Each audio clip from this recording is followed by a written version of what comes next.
Ahojte kamaráti, ja som Erik a rozprávam sa s vami, lebo ste si vyťahli úlohu číslo 5 a stali ste sa tímom pre daňové záležitosti.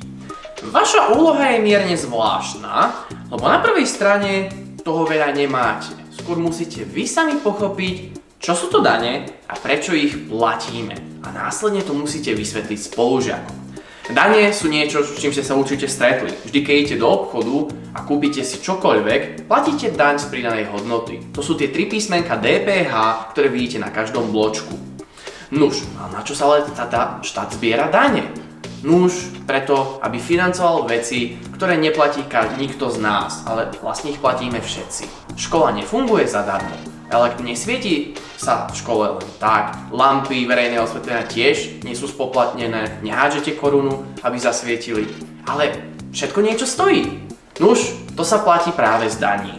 Samozrejme, keď si to prečítate, máte tu tých príkladov viac, základom je prečítať to a porozprávať spolužiakom prečo, ako a čo tie dane vlastne sú.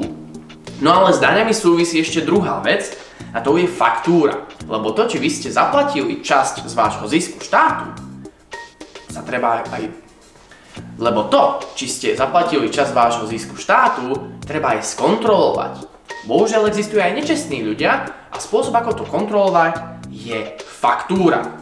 Tu máte na druhej strane a budete ju musieť vyplniť.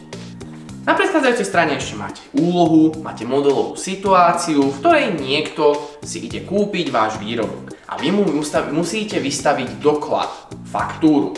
Ten slúži nielen ako doklad preňho o tom, že si niečo kúpil a že vám zaplatil, ale zároveň ako doklad pre vás, aby ste mohli povedať áno, prebehol obchod, musím zaplatiť daň.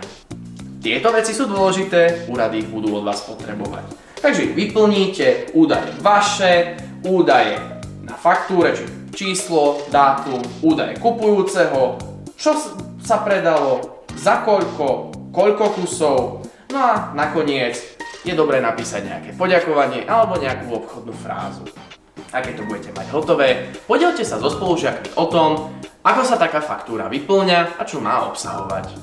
Veľa šťastia prajem!